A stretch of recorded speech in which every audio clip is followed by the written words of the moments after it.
So in 2019, I was volunteering at my local museum, helping them plan their gala fundraiser. And as I pondered the big night, my thoughts turned to one of my favorite topics, an important one: what to wear. And it came to me that what I wanted to wear was a kraken on my head. So why would I want to wear a mythological sea monster on my head? Well, for starters, I had a young son at home, so krakens were a popular topic. Also, the museum had a maritime focus, so that fit. But more importantly, I was in a place in my life where I was in a daily battle just to stay alive. A place I called the deep sea of grief. And it felt a lot like being relentlessly attacked by a sea monster who was determined to destroy me. So I looked online, and lo and behold, I found the perfect hat. It was designed to look like a ship being taken down by a kraken. I was even more thrilled when I saw the name of the hat. The designer called it The Awakening, which made perfect sense to me in a nonsensical way because the hat was the picture of destruction. So I thought the hat would be small and demure, and you'd have to look really closely at the details to see exactly what it was. But it arrived on the day of the gala, and it wasn't small.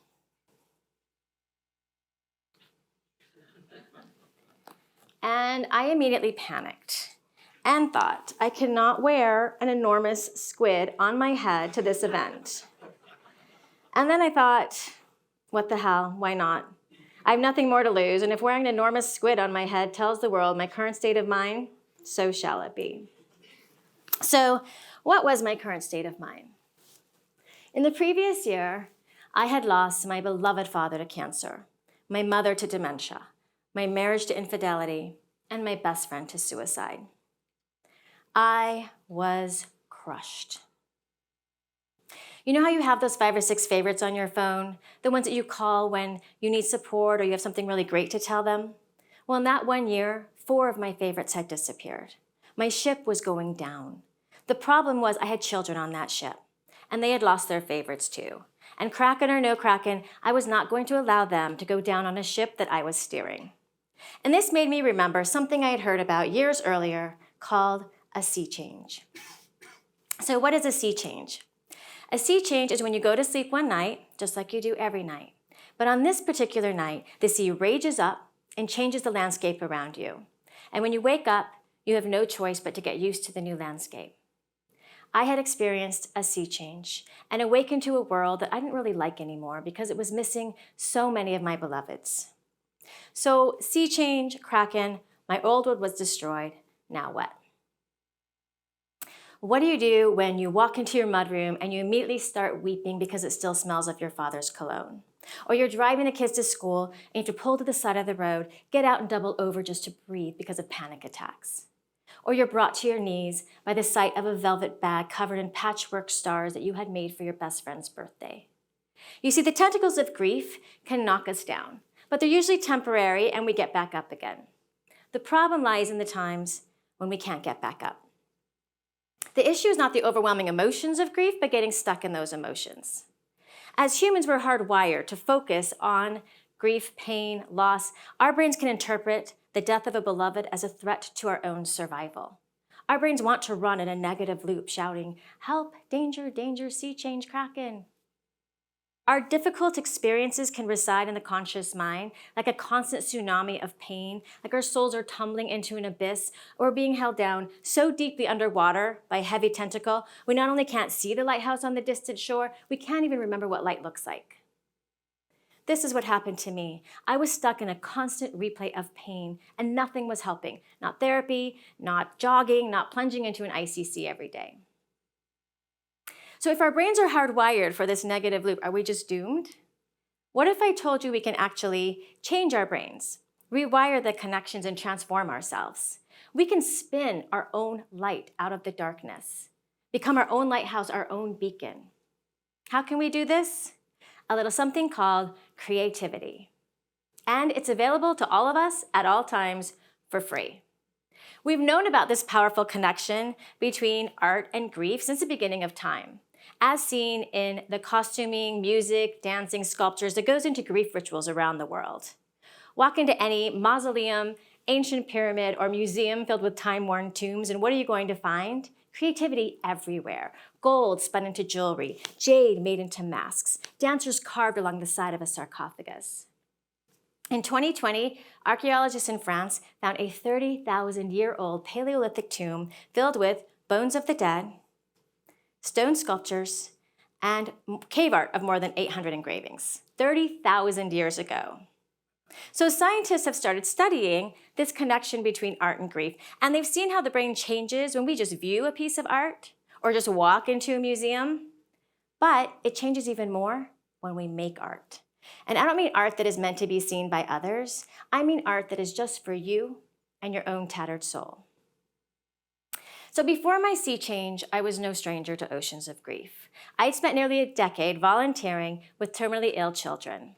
And when I first started, I would hold the babies and I would sing to them, and I noticed how something about the music soothed their agitation. So I adapted it to working with the older children. And I was soon teaching them full-blown dances and even theater. And each week I would show up with my yellow bag filled with magic wands and glitter and CDs, and I was surprised that one of their favorite tracks was the sound of the tornado from The Wizard of Oz.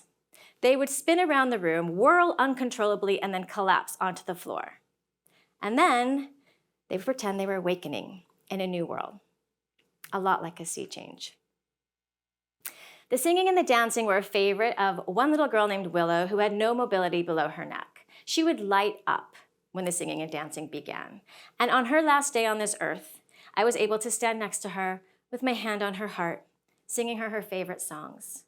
And as the music filled the room, I felt something change in the air, and her panicked gaze softened. And I didn't know what it was. I called it some sort of sacred magic, but I've recently learned that scientists have a name for it. Biomedical researchers have found that they can use sound waves to build cellular structures because sound waves can move molecules. So the next time you're listening to your favorite song, or better yet, singing along, you might be changing your cells. Imagine that, like some sort of molecular pixie dust. Scientists call it cymatics. I call it igniting your own lighthouse. So even knowing all of this, when the tentacles of grief came for me, I forgot. Forgot about music, dancing, pixie dust. I was sunk so deep in the soul-crushing abyss of grief, I did not know how to raise my head above water or how to show my children how to raise theirs above water. I didn't know what to do, but I knew I had to do something. And so I started to paint, even though I'm not a painter. If you'd come by my house at any point during this time, you likely would have found me in my greenhouse, with Billie Holiday playing and the twinkle lights winking and the smell of gardenias in the air and me painting canvas after canvas.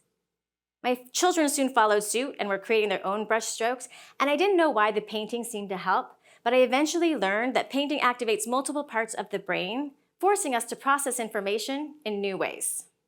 And if anyone needed to process information in new ways, it was me and my children. Studies also show that repetitive rhythmic motions of the hands actually release serotonin, dopamine, and oxytocin. So it's almost like you're creating your own positive brain waterfall. And this led me to my next creative act that really helped me process my grief: dance. Each day I would show up on the pink rug in my living room. I would turn on Dead Can Dance, and I would just allow my body to move however it wanted. And wow, I could actually feel the grief and the pain sinking into my bones where it alchemized into something else. I didn't run from it, although I wanted to. I showed up and allowed it to change me. And it hurt.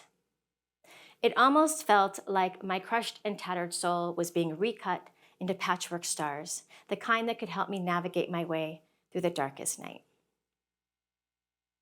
Dancing not only can create new neural connections, but it also can release serotonin. And in layperson terms, this means dance creates joy.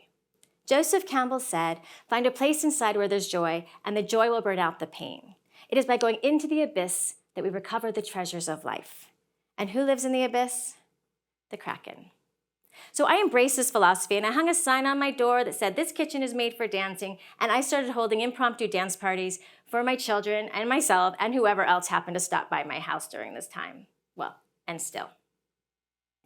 And that is where I found that dance can work wonders when there are no words for the pain. But I wanted to find words because I love words. I had always written light, humorous, entertaining articles for magazines, but now I found myself needing to write the dark, raw, honest truth about stumbling through the murky waters of pain, the places where the sea monsters live. And so I started writing, keeping journal after journal, hoping the studies were right that said writing by hand actually creates new neural connections. And I wrote so much that I wrote a few books. And here is where I found the surprising gifts in grief. These gifts came in the form of letters from people all over the world who told me that they too had suffered unbearable loss. And they too were living in constant pain. And something about reading someone else's grief stories helped them feel less alone. And in turn, their letters made me feel less alone. And I awakened to a new world of connecting with others. And then I awakened to even more. For years, I had been deeply worried about my children, that their broken hearts would never heal, and there was nothing I could do to change that. But now I started to think that maybe the act of diving into the abyss of grief while staying anchored in creativity helped them build protective skills so that the next time life storms become dangerous, they'll know how to navigate their own way to safe harbor.